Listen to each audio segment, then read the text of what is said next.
Hi, Matt with eTrailer.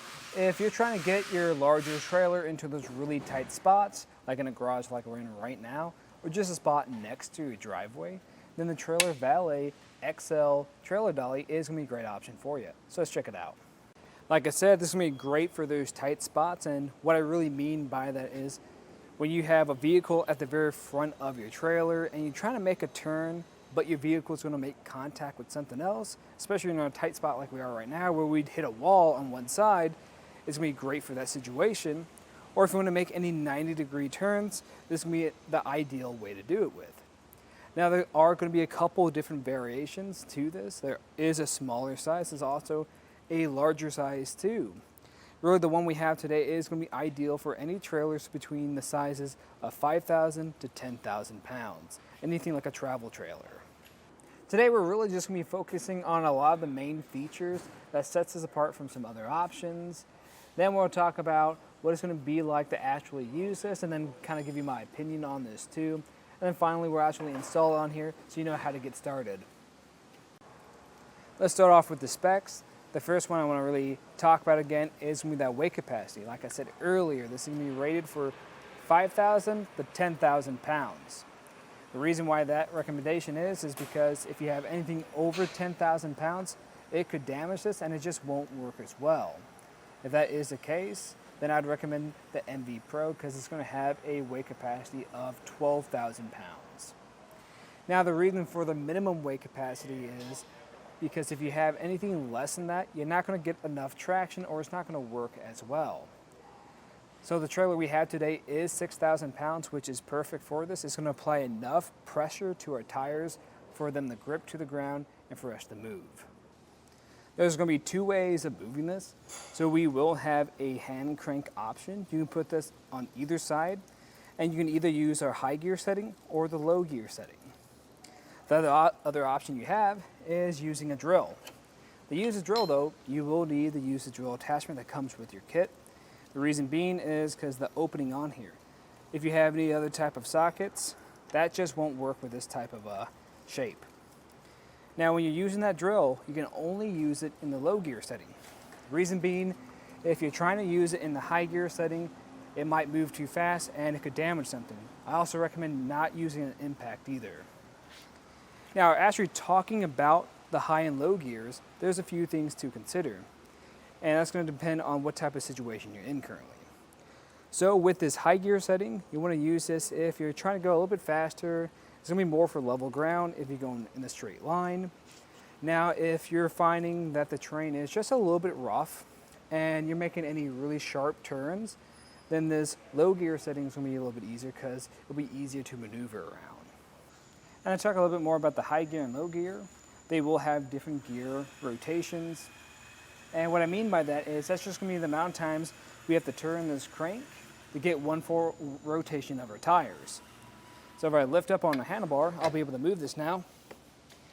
And if I start going, this first one for the high gear setting, that's going to be set to 1 to 11 rotations. So if I move forward, 1, 2, 3, 4, 5, 6, 7, 8, 9, 10, and 11, we've made one full rotation. And with your low gear setting up here, that's going to take 1 to 27 rotations. If you want to use this at all, you need to make sure you do pull up on this handlebar. We need to make sure this is fully extended. You'll notice right here, you're going to push that bar into place, and now we can move it. As you can see right here. And if you ever need to stop, all you have to do is push on this. Sometimes if you get stuck, like I am now, just kind of shift those gears a little bit, and it'll free it, and this will act as a brake. But without further ado, let's actually move this. Now I'm going to be using the drill with this since I am going to be moving a further distance.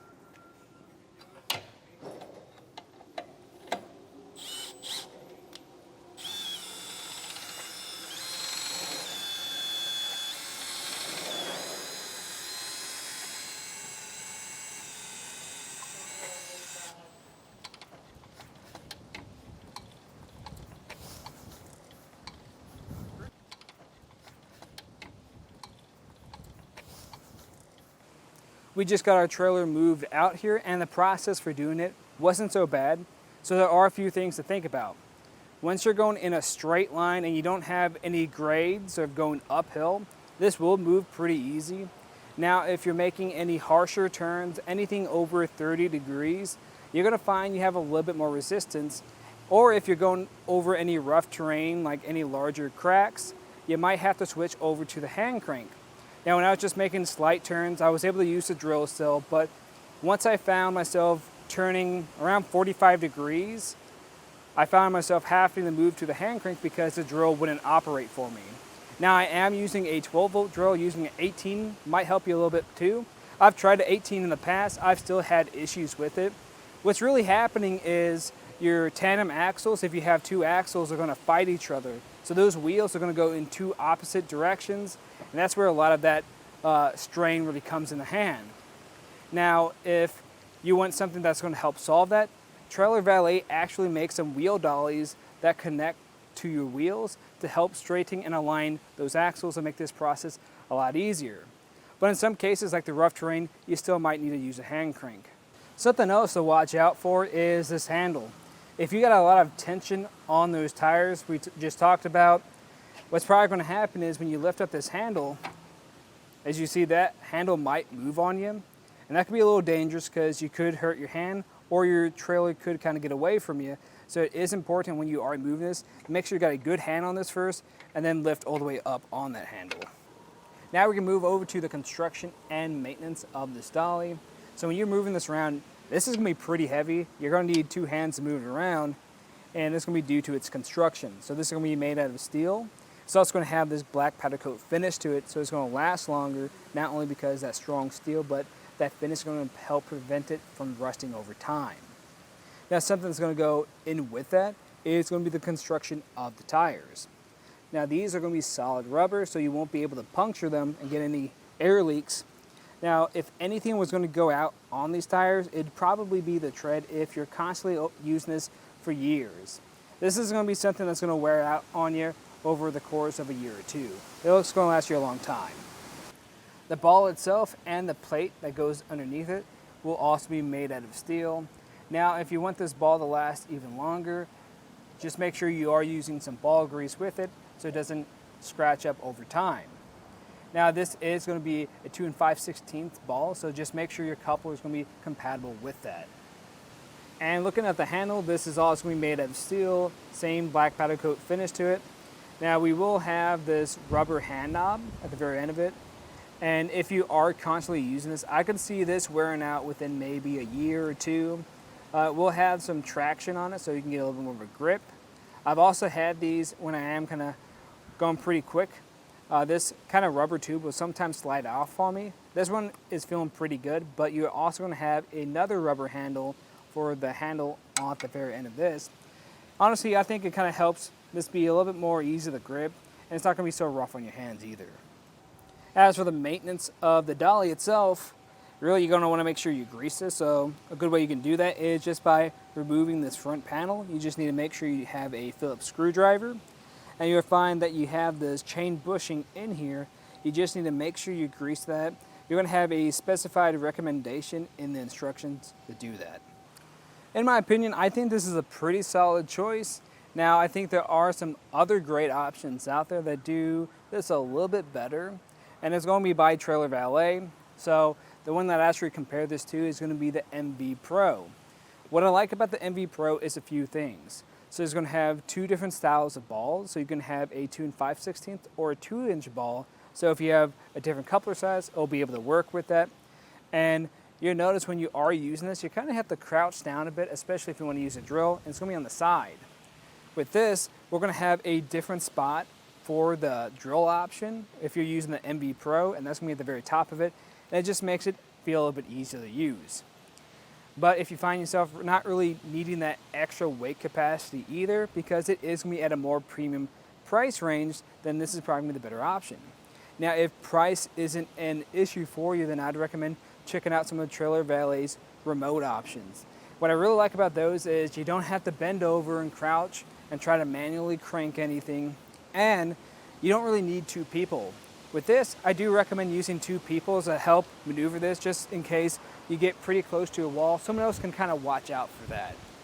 With the remote options, as you're moving this around, you can kind of step back and still move it and watch to make sure you are going to make those sharp corners. But either way you go, I think they're all going to be great options. And especially if you are looking for something a little bit more affordable, I think this is a great place to start. Now for the installation, there's not a whole lot to it, but if you're curious for it, just stay tuned. We'll walk you through the process. To begin the installation, there's not too much to it. We're just going to grab the ball with that plate. This plate, we need to just make sure that this is going to be sitting flush against the collar of our coupler, just like that. Make sure that stays in place, and we'll just hand tighten it to begin with. Now you could face this either way. I'm going to have mine facing the outside because I'm going to have more room to make sure this is flush. Now you'll notice our lip here isn't that thick. Typically you would want something a little bit thicker than this. This is just one we have today, so something to think about. The reason why I say you got to think about that a little bit more is if you're really pushing the max weight capacity of this and you're making some pretty tight turns, it has a chance of bending that lip. Your kit's also going to have this included tool. There's going to be a little hook. There's going to be this very edge to it that is kind of pointed out. How that's going to work is it's going to grab onto one of these holes and you're going to apply some pressure to this and tighten this down. Now you want to make sure you get this as tight as possible. We're looking for a pretty snug fit. Now what you can do, if you can't really get enough force behind this, is actually get a rubber mallet and come up behind it and just hammer the very end of it so you can get this as tight as possible. And then just make sure you take your pin and put it back here at the top so you're nice and secure. We're going to take the Valet now, and the best way I find to do this is actually just to pick it up and line it up this way, because trying to push against it can be kind of difficult sometimes. I'm just going to line that a little bit more. And with that roughly lined up, I'm going to lower down my jack some. As you can see, it's a little bit off, so I'm just going to slide this over just a little bit. That's looking better. Try to make sure this is as straight as possible, up and down. Just a little bit more. There we go. And when you're doing this, just take your time.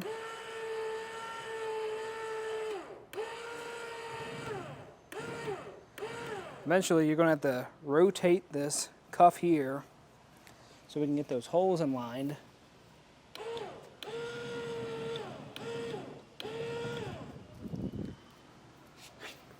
Looking almost perfect. There we go. And then I'm going to grab my other pin and clip, put that through to secure it down. Might have to wiggle it a little bit. There we go. And secure it down. And then we can retract this the rest of the way. But with this fully installed, that'll do it for our look at some of the features of the Valet XL Trailer Dolly. I'm Matt. Thanks for watching.